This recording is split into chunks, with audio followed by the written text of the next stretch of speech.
الحمد لله نحمده ونستعينه ونستغفره ونؤمن به ونتوكل عليه ونعوذ بالله من شرور أنفسنا ومن سيئات أعمالنا من يهده الله فلا مضل له ومن يضلل فلا هادي له ونشهد أن لا إله إلا الله وحده لا شريك له ونشهد أن سيدنا ومولانا محمدا عبده ورسوله أما بعد فأعوذ بالله من الشيطان الرجيم بسم الله الرحمن الرحيم يا أيها الذين آمنوا اتقوا الله ولتنظر نفس ما قدمت لغد واتقوا الله إن الله خبير بما تعملون قال النبي صلى الله عليه وسلم الراحمون يرحمهم الرحمن ارحموا من في الأرض يرحمكم من في السماء الرحم شجنة من الرحمن فمن وصلها وصله الله ومن قطعها قطعه الله اللهم صل على محمد وعلى آل محمد كما صليت على إبراهيم وعلى آل إبراهيم إنك حميد مجيد اللهم بارك على محمد وعلى آل محمد كما باركت على إبراهيم وعلى آل إبراهيم إنك حميد مجيد۔ اللہ تعالیٰ کا فضل، کرم اور احسان ہے کہ اللہ تعالیٰ نے ہمیں انسان بنایا، مسلمان بنایا، حضور اکرم صلی اللہ علیہ وسلم کا امتی بنایا، اور اللہ تعالیٰ نے ہمیں علم دین پڑھنے کی توفیق عطا فرمائی، وارثین نبوت کے ساتھ ہمارا تعلق قائم فرمایا۔ ای مرکز کے تحت پڑھنے والے طلباء اور طالبات کا آج سبق ہے، اور باقاعدہ ای مرکز کے تحت 4 سالہ عالم کورس، 4 سالہ عالمہ کورس، 2 سالہ علم دین کورس، ان کا آغاز ہو رہا ہے۔ ہم عام طور پر یہ ترتیب قائم کرتے ہیں اور ہمارا نظم یہ ہے کہ 16 شوال کو سبق کا آغاز کرتے ہیں۔ بس اوقات کسی تقاضے اور ضرورت کی بنیاد پر 1 دن آگے پیچھے بھی کر لیتے ہیں۔ تو آج ہمارا سبق کا افتتاح ہو رہا ہے بدھ کے روز، یعنی بدھ کا دن ختم ہوا، جمعرات شروع ہے۔ قمری کو دیکھیں تو جمعرات شروع ہے، اور اگر شمسی کو دیکھیں تو رات 12 بجے کے بعد بدھ کا دن ختم ہوتا ہے، بدھ کا دن چل رہا ہے۔ تو ہم نے سبق کا آغاز بدھ کے دن رکھا ہے۔ اس کی وجہ یہ شوال 1446 ہجری بروز بدھ کے دن سبق کے آغاز کرنے کی ایک خاص وجہ ہے۔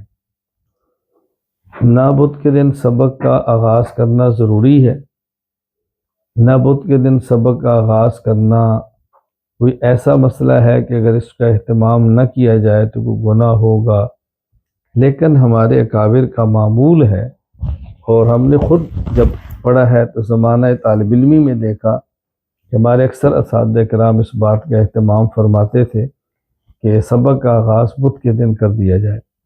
تو میں مناسب سمجھتا ہوں کہ اپنے ای مرکز کے طلباء اور طالبات کو بھی اس کی وجہ بتا دوں کہ ہم بدھ کے دن سبق کا آغاز کیوں کر رہے ہیں۔ اس کی بنیاد میں آج آپ کی خدمت میں 2 حدیثیں پیش کروں گا، اور اس سے استدلال پیش کروں گا، اور اپنے اکابرین امت کا پھر عمل پیش کروں گا۔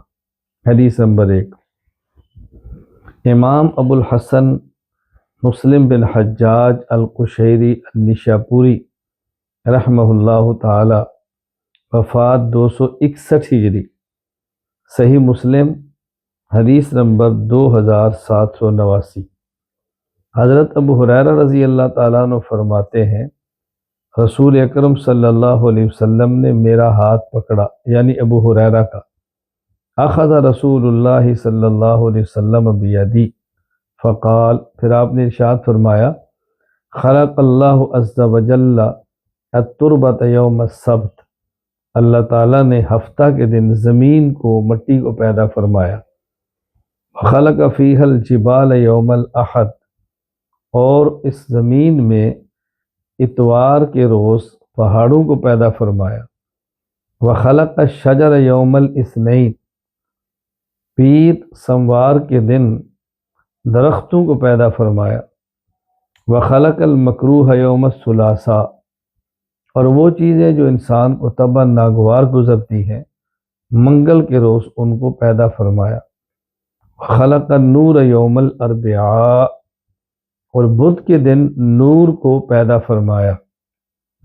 وبث فیہ الدواب یوم الخمیس، جمعرات کے دن اس زمین میں جانوروں کو پھیلایا، یعنی پیدا فرمایا۔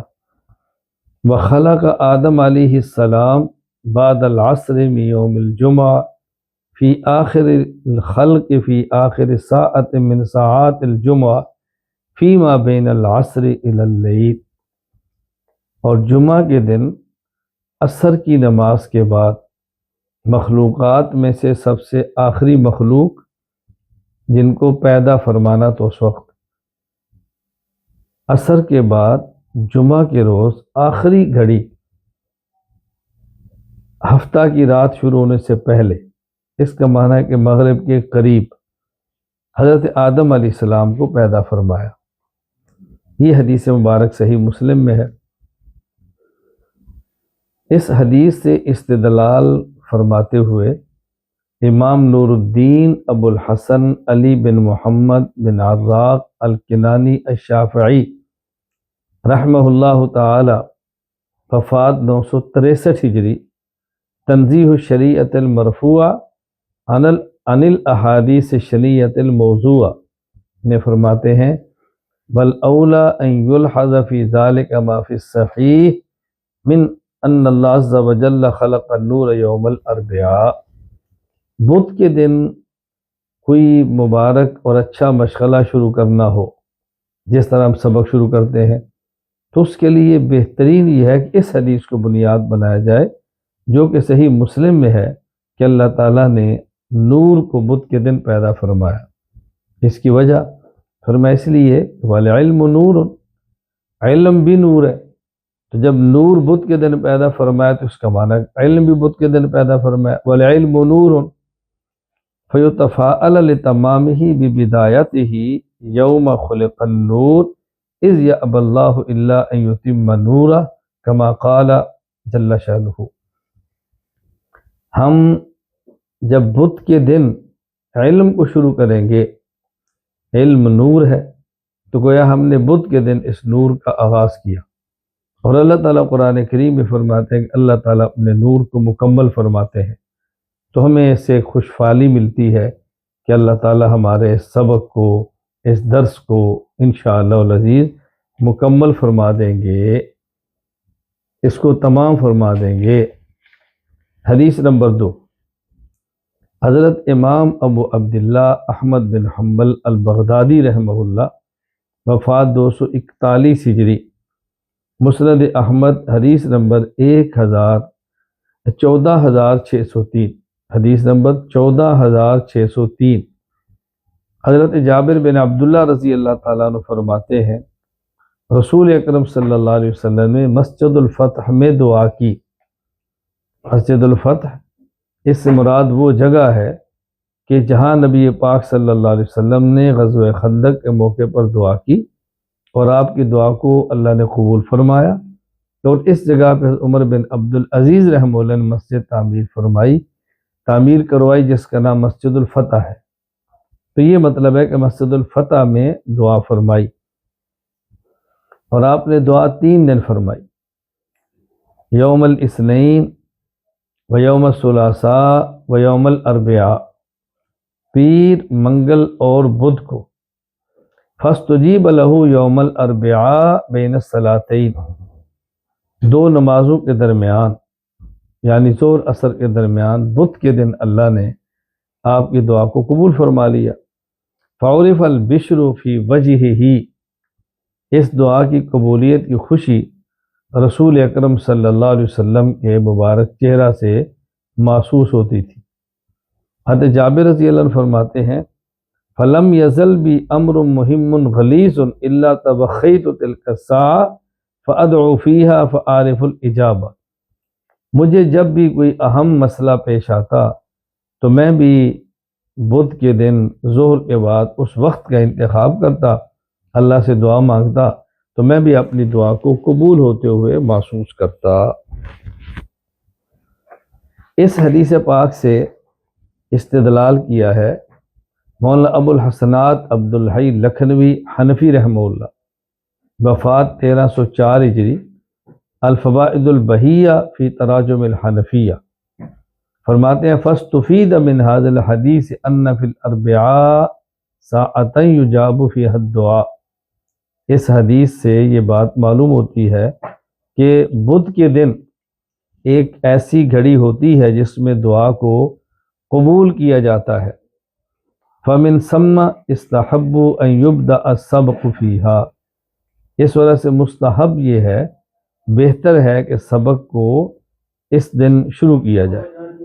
اذ المبتدی بشیء لا یخلو غالبا عن دعاء لتیسر الاختتام وتعجل الاتمام، اس لیے کہ عام طور پہ جب بھی کوئی کام شروع کیا جاتا ہے تو اس کے آسان ہونے کے لیے اور جلدی مکمل ہونے کے لیے دعا تو کی جاتی ہے۔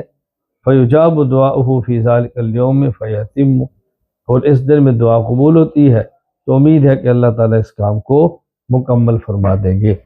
میں نے 2 حدیثیں آپ کی خدمت میں پیش کی ہیں اور اس سے استدلال بھی آپ کی خدمت میں پیش کر دی ہے تاکہ آپ کے علم کے اندر یہ بات آ جائے کہ ہم بدھ کے دن اس کا آغاز کیوں کرتے ہیں۔ میں بطور تائید کے 3 حوالہ جات اپنے اکابر کے معمول پر بھی پیش کرتا ہوں کہ بدھ کے دن آغاز فرمایا کرتے تھے۔ نمبر 1، امام برہان الدین الزرنوجی الحنفی رحمہ اللہ، جن کی وفات 7ویں ہجری کے شروع میں ہے، تعلیم المتعلم فی طریق تعلم میں فرماتے ہیں وَهَكَذَا كَانَ يَفْعَلُ ابو حنیفہ رحمہ اللہ تعالی، امام اعظم ابو حنیفہ رحمہ اللہ کا معمول بھی یہی تھا، وہ بدھ کے دن سبق کا آغاز فرمایا کرتے۔ نمبر 2، امام نور الدین ابو الحسن علی بن محمد بن عراق الکنانی الشافعی رحمہ اللہ، وفات 963 ہجری، تنزیہ الشریعت المرفوعہ عن الاحادیث الشنیعۃ الموضوعہ، فرمایا کان جماعت من اہل العلم یتحرون البدایۃ یوم الاربعاء، علماء کی ایک جماعت بدھ کے دن درس کے آغاز کا اہتمام کرتی۔ نمبر 3، مولانا ابو الحسنات عبدالحی لکھنوی حنفی رحمہ اللہ، وفات 1304 ہجری، الفوائد البہیہ فی تراجم الحنفیہ، وکان صاحب الہدایت یوقف بدایت سبق علی یوم الاربعاء، صاحب ہدایہ امام ابو الحسن علی بن ابی بکر بن عبد الجلیل المرغینانی رحمہ اللہ، وفات 593 ہجری، یہ بھی بدھ کے دن اپنے سبق کا آغاز فرمایا کرتے تھے۔ تو میں نے آج کے سبق میں پہلی بات بتائی کہ ہم بدھ کے دن سبق کا آغاز کیوں کر رہے ہیں۔ میں آج کے سبق میں دوسری بات جو بہت اہم ہے وہ کہنا چاہتا ہوں کہ محدثین احادیث کے معاملے میں سند کا بہت اہتمام فرماتے ہیں اور مختلف امور میں حدیث پاک میں بہت زیادہ رغبت کا اظہار فرماتے ہیں۔ احادیث میں ایک سلسلہ ہے الاحادیث المسلسلہ کا، یعنی حدیث مسلسل۔ حدیث مسلسل کا مطلب کیا ہوتا ہے حضرت امام نووی رحمہ اللہ نے التقریب التیسیر میں لکھا ہے، حدیث کا مطلب مسلسل کا معنی ہوتا ہے ما تتابع رجال اسنادہ، ما تتابع رجال اسنادہ علی صفت او حالت للروات تارتن وللروایت تارتن اخرى، کہ حدیث کے جو راوی ہیں وہ شروع سے آخر تک روایت میں یا راویوں کے حالات میں کسی ایک بات پر متفق ہو، تسلسل سے ایک بات کو چلائیں، یعنی کبھی یہ اقوال میں ہوتا ہے، کبھی افعال کے اندر ہوتا ہے، کبھی راوی کے اندر ہوتا ہے، کبھی روایت کے اندر ہوتا ہے۔ راویوں میں کبھی اقوال ہوں گے، یعنی ہر استاذ اپنے شاگرد کو ایک ہی لفظ نقل کرے گا، اس کے بعد حدیث پیش کرے گا۔ مثلا استاذ کہے گا انی احبک، میں آپ سے محبت کرتا ہوں، اس کے بعد پھر حدیث سنائے گا۔ اس کی وجہ یہ لفظ کیوں کہا جاتا ہے۔ اچھا، اسی طرح کوئی خاص ایک فعل اور کام کریں گے اور اس کے بعد پھر اپنے شاگرد کو حدیث نقل کریں گے۔ مثلا استاذ جب بھی حدیث بیان کرے گا پہلے اپنے شاگرد کو مصافحہ کرے گا اور اس کے بعد پھر وہ حدیث سنا دے گا۔ اچھا، اسی طرح کبھی روایت کے اندر ایسے ہوتا ہے، مثلا کبھی روایت میں صیغہ ایک ہوتا ہے، کبھی زمانہ ایک ہوتا ہے، کبھی مکان ایک ہوتا ہے، یعنی ایک استاذ ایک راوی دوسرے راوی کو جب حدیث بیان کرے گا تو شروع سے لے کر آخر تک ایک ہی لفظ نقل کریں گے۔ ہر راوی کہے گا حدثنا یا ہر راوی کہے گا اخبرنا۔ اچھا، اور کبھی ایک خاص مکان پر حدیث کو بیان کریں گے، یعنی مقام ملتزم پر ہی بیان کریں گے ہر ایک، کبھی خاص وقت میں، بس جب بھی حدیث بیان کریں گے تو 10 محرم کو، یہ جب بھی بیان کریں گے تو عید کے دن آپ حضرات ساتھ رہیں گے تو انشاءاللہ 10 محرم کو بھی میں آپ کو اجازت سے حدیث دوں گا، اور عید کے موقع پر بھی انشاءاللہ اللہ نے چاہا تو ذی الحج میں دیں گے انشاءاللہ۔ عید الفطر میں بھی دے سکتے ہیں۔ ہم آن لائن عید الاضحیٰ کا اہتمام اس لیے کرتے ہیں چونکہ 3 دن ہوتا ہے، عید ہوتی ہے تو درمیان میں دن کا انتخاب کرتا ہے، تو پوری دنیا میں تقریباً وہ عید چل رہی ہوتی ہے، تو سب کو بڑے آرام سے الحدیث المسلسل بیوم العید کی اجازت مل جاتی ہے۔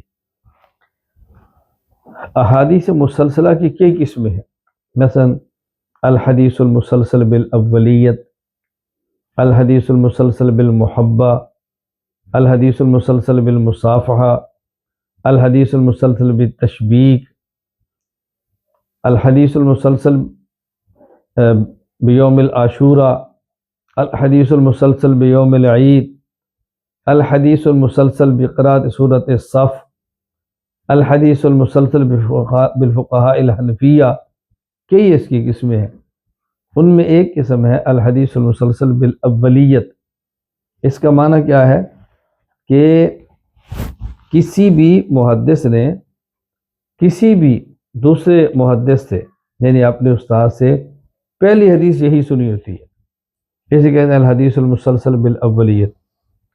مثلا آپ میں سے بعض ایسے طلباء یا بعض ایسی طالبات آج کی مجلس میں شریک ہوں گے کہ جو یہ حدیث مجھ سے پہلی بار سن رہے ہیں، الحدیث المسلسل بالاولیت پہلی بار سن رہے ہیں، تو وہ کہیں گے کہ ہم نے اپنے استاد سے سب سے پہلے یہ حدیث سنی تھی، سب سے پہلے ہم نے یہ حدیث پڑھی تھی، اسے کہیں گے الحدیث المسلسل بالاولیت۔ یعنی میں نے جب احادیث سنی ہیں الشیخ ڈاکٹر سعید عنایت اللہ دامت برکاتہم مکہ مکرمہ والے، تو سب سے پہلے ان سے میں نے یہ حدیث سنی ہے۔ اسی طرح شیخ عبدالغنی طارق رحیم یار خان، میں نے سب سے پہلے ان سے یہی حدیث سنی ہے، تو میری حدیث جو ہے الحدیث المسلسل بالاولیت ہے، مجھے اجازت ہے میں حدیث پڑھ کے آپ کو بھی دیتا ہوں، میں نے پہلے حدیث سنائی بھی ہے۔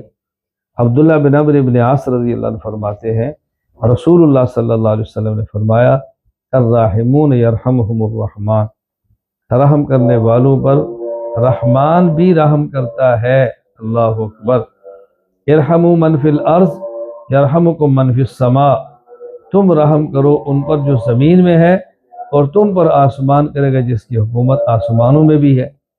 اور فرمایا الرحم شجرۃ من الرحمن لفظ الرحم یعنی وہ تھیلی جس کے اندر بچہ پیدا ہوتا ہے، پرورش پاتا ہے ماں کے پیٹ میں، کہتے ہیں الرحم، کہتے ہیں الرحم شجرۃ من الرحمن، یہ لفظ الرحم الرحمن سے نکلا ہے۔ فمن وصلها وصلہ اللہ، جو خون کے رشتوں کو جوڑتا ہے اللہ اس کو جوڑتے ہیں، وانقطع قطعہ اللہ، اور جو خون کے رشتوں کو توڑتا ہے اللہ اس کو توڑ کے رکھ دیتے ہیں۔ یہ حدیث مبارک میرے لیے میرے شیخ سے لے کر سفیان بن عیینہ تک یہ حدیث المسلسل بالاولیت، یعنی سفیان بن عیینہ تک ہر ایک نے اپنے اوپر کے راوی سے، اوپر کے محدث اور شیخ سے یہ حدیث سب سے پہلے یہی حدیث سنی ہے۔ لیکن سفیان بن عیینہ یہ شاگرد ہیں عمر بن دینار کے، لیکن انہوں نے عمر بن دینار سے سب سے پہلے یہ حدیث نہیں سنی، اس لیے وہاں مسلسل بالاولیت نہیں ہے۔ عمر بن دینار شاگرد ہیں ابو قابوس کے، لیکن انہوں نے ابو قابوس سے سب سے پہلے یہ حدیث نہیں سنی، وہاں مسلسل بالاولیت نہیں ہے۔ ابو قابوس شاگرد ہیں عبداللہ بن عمر کے، لیکن انہوں نے عبداللہ بن عمر سے سب سے پہلے یہ حدیث نہیں سنی۔ عبداللہ بن عمر شاگرد ہیں حضرت اللہ اکبر رسول اکرم صلی اللہ علیہ وسلم کی، لیکن انہوں نے بھی رسول اکرم صلی اللہ علیہ وسلم سے سب سے پہلے حدیث نہیں سنی، اس سے پہلے اور بھی سنی ہے۔ اس لیے ہم یہ کہتے ہیں کہ الحدیث المسلسل بالاولیت یہ سفیان بن عیینہ تک ہے، اوپر اس کا انقطاع ہے، میں نے حدیث وہاں سے آگے مسلسل بالاولیت نہیں ہے۔ تو جنہوں نے آج مجھ سے یہ حدیث، جن نے مجھ سے پہلی بار آج حدیث پڑھ رہے ہیں، سن رہے ہیں، تو میں ان کو الحدیث المسلسل بالاولیت کی اجازت دیتا ہوں۔ باقی انشاءاللہ کسی موقع پر دیگر جو مسلسلات ہیں ہمارا ارادہ ہے کہ اس کی مجلس قائم کر کے اس میں بھی آپ کو اجازت دیں گے۔ یہ بہت پیارا فن ہے اور بہت محبت کی مجلس ہوتی ہے۔ جس طرح الحدیث المسلسل بالاولیت ہے، اسی طرح الحدیث المسلسل بالمحبہ، رسول اکرم صلی اللہ علیہ وسلم معاذ سے فرمایا انی احبک، تو پھر اس کے بعد آپ نے ایک جملہ ارشاد فرمایا، تو مجھے بھی ہمارے استاد نے یہی فرمایا، اب میں بھی جب آپ کو اجازت دوں گا تو یہ کہوں گا انی احبک، پھر آگے حدیث بیان کروں گا۔ ایک الحدیث المسلسل بالمحبہ، ایک ہوتی ہے الحدیث المسلسل بالمصافحہ، جیسے مصافحہ کریں، رسول اکرم صلی اللہ علیہ وسلم نے صحابی سے مصافحہ فرمایا اور ایک حدیث سنا دی۔ ایک الحدیث المسلسل بالتشبیک، جو انگلیوں کو انگلی میں ڈالنا، رسول اکرم صلی اللہ علیہ وسلم نے صحابی کی انگلی میں انگلی میں ڈالا اور یوں حدیث سنا دی۔ تو اب ہر استاد اپنے شاگرد کو یہی دیتا ہے۔ ایک الحدیث المسلسل بقراءت سورۃ الصف، سورۃ الصف آپ نے پڑھی اور آپ نے حدیث بیان کر دی۔ الحدیث المسلسل بیوم العاشورہ، 10 محرم کو آپ نے حدیث بیان کی۔ الحدیث المسلسل بیوم العید، عید کے دن آپ نے حدیث بیان فرمائی، آج تک اسی طرح معمول چل رہا ہے۔ اللہ اکبر۔ الحدیث المسلسل بالفقہاء الحنفیہ، استاد بھی فقی حنفی، شاگرد بھی فقی حنفی، آج تک یہ سلسلہ چلتا آ رہا ہے، ہر فقی حنفی استاد فقی حنفی شاگرد کو بتاتا ہے، اسے کہتے ہیں الحدیث المسلسل بالفقہاء الحنفیہ۔ یہ دوسری بات۔ آج کے ہمارے سبق کے حوالے سے تیسری بات، یہ بہت اہم ہے، اس کو بھی توجہ سے مات فرمائے۔ اللہ تعالیٰ کا شکر ہے کہ اللہ نے ہمیں انسان بنایا، پھر مسلمان بنایا، حضور اکرم صلی اللہ علیہ وسلم کا امتی بنایا۔ یہ بات یاد رکھ لیں، دنیا میں کسی بھی انسان کو اگر کسی چیز کے بارے میں معلومات حاصل کرنی ہے، علم حاصل کرنا ہے، تو حصول علم کے سب سے پہلے 5 ذرائع ہیں، پھر اس کے بعد ایک اور ذریعہ عقل، پھر ایک ذریعہ ہے وحی۔ خلاصہ کیا ہے؟ حصول علم کے بنیاد ذرائع 3 ہیں۔ نمبر 1 حواس 5، نمبر 2 عقل، نمبر 3 وحی۔ نمبر 1 حواس 5، حواس جمع ہے حاستن کی، 5 کہتے ہیں 5 کو، محسوس کرنے والی جو 5 حصے ہیں، سب سے پہلے انسان اس سے کسی چیز کا علم حاصل کرتا ہے۔ وہ حصے کون سی ہیں؟ نمبر 1 انسان کا کان، نمبر 2 انسان کی آنکھ، نمبر 3 انسان کا ناک، نمبر 4 انسان کا انسان کی زبان، نمبر 5 انسان کا ہاتھ یا کوئی بھی جو چھونے کی صلاحیت انسان کے بدن کے اندر ہے، یہ 5 ذرائع، اور اس کے بعد پھر عقل ہے، عقل، اس کے بعد پھر وحی ہے۔ میری بات توجہ سے آپ سمجھنا، میں اس کی مثال دوں گا۔ اگر آپ نے میری آج کی یہ گفتگو سمجھ لی، اگر آپ نے آج کی میری گفتگو سمجھ لی، میں خدا کی ذات پہ بھروسہ کر کے کہتا ہوں، جدید دور کے ملحد کبھی بھی آپ کو گمراہ نہیں کر سکے، کبھی بھی آپ کو دین سے دور نہیں کر سکیں گے، کبھی بھی شریعت سے آپ کا رابطہ نہیں توڑ سکیں گے۔ بات سمجھ لیں اچھی طرح۔ حصول علم کے 3 ذرائع ہیں، نمبر 1 حواس خمسہ، نمبر 2 عقل، نمبر 3 وحی۔ حواس خمسہ کا معنی، یہ حواس جمع حاستن کی، خمسہ کہتے ہیں 5 کو، وہ 5 حصے جو اللہ نے انسان کے اندر رکھی ہیں۔ نمبر 1 سننے کی حص، یہ ہے کان، اسے کہتے ہیں قوت سامعہ۔ نمبر 2 آنکھ، دیکھنے کی حص، اسے کہتے ہیں قوت باصرہ۔ نمبر 3 سونگھنے کی حص، ناک، اسے کہتے ہیں قوت شامہ۔ نمبر 4 چکھنے کی حص، زبان، اسے کہتے ہیں قوت ذائقہ۔ اور چھونے کی حص، لمس، اسے کہتے ہیں قوت لامسہ۔ جیسے انسان کا ہاتھ ہے، پورے جسم میں ہے، عام طور پہ انسان ہاتھ سے چھوتا ہے، اس لیے اس کو ہاتھ کو بطور مثال کے پیش کرتے ہیں۔ اب ذرا ایک مثال سمجھے، میں بات سمجھانے لگوں۔ کسی گھر میں آپ مہمان ہیں یا اپنے گھر میں گئے ہیں اور کھانا پک رہا ہے۔ اب ہم بیٹھے ہیں اور مطبخ میں، جس کو آپ کچن کہتے ہیں، مطبخ میں کھانا پک رہا ہے، ہمارے کان میں آواز آ رہی ہے کھانا پکنے کی، تو کان کو محسوس ہو رہا ہے، کان کے ذریعے ہمیں محسوس ہو رہا ہے کہ کھانا پک رہا ہے۔ اس کے بعد کیا پک رہا ہے؟ کیا پک رہا ہے؟ توجہ سے بات سمجھیں۔ کھانا پکا، سامنے آ گیا، آنکھ نے دیکھا، تو آنکھ دے کر بتاتی ہے کیا پکا ہے، کان سن کر بتاتا ہے کہ پک رہا ہے، اور کیا پکا ہے وہ آنکھ دیکھتی ہے تو پتہ چل جاتا ہے۔ آنکھ نے دیکھ لیا یہ گوشت پکا ہے، سبزی پکی ہے، دال پکی ہے۔ اس کے بعد اس میں خوشبو کیسی ہے، یہ کان نہیں بتا رہا، یہ آنکھ نہیں بتا رہی۔ خوشبو کیسی ہے، یہ اب ناک بتائے۔ کھانا قریب آیا، سونگا، کیا بات ہے، ماشاءاللہ، مزہ آ گیا، یہ ناک کا کام ہے۔ پتہ چل گیا کہ خوشبو کیسی ہے۔ اور اگلا کام پھر ہمارے ہاتھ کا ہے۔ ہاتھ ہی نہیں، پورا جسم ہے جو ہماری چھونے کی قوت ہے۔ مثلا ہاتھ لگایا تو پتہ چلا کھانا ٹھنڈا ہے یا کھانا گرم ہے۔ اب کھانے کا ٹھنڈا اور گرم ہونا یہ چھونے کی قوت نے بتانا ہے، یہ ناک کا کام نہیں ہے۔ ناک کو بھی لگائیں گے تو چھونے سے پتہ چلے گا، سونگھنے سے نہیں چلے گا۔ اس کے بعد یہ کھانا میٹھا ہے یا کڑوا ہے، پھیکا ہے، اب یہ بتائے گی زبان۔ تو اب دیکھو، ہم یہ ہیں، کھانا پک رہا ہے، یہ ہمیں کان نے بتایا، کیا پکا ہے آنکھ نے بتایا، خوشبو کیسی ہے ناک نے بتایا، گرم یا ٹھنڈا چھونے کی قوت نے بتایا۔ عام طور پہ ہاتھ کو چھوتے ہیں، اس لیے میں نے بتایا۔ اور یہ میٹھا ہے یا کڑوا، نمکین، پھیکا، یہ زبان نے بتایا۔ اب دیکھو، کھانے کے بارے میں ہمیں جو علم حاصل ہوا ہے یہ 5 حواس سے ہوا ہے، لیکن ہر حاسے کا کام اپنا ہے۔ کان کا اپنا کام ہے، اس کے بعد آنکھ کا اپنا کام ہے، ناک کا اپنا کام ہے، ہاتھ کا اپنا کام ہے، اور زبان کا اپنا کام ہے۔ اب اگر آنکھ کہے مجھے سمجھ نہیں آ رہا، کیسے سن لیا ہے؟ آنکھ کا کام ہی نہیں ہے۔ ناک کہے جی مجھے سمجھ نہیں آ رہا، کیسے دیکھ لیا ہے؟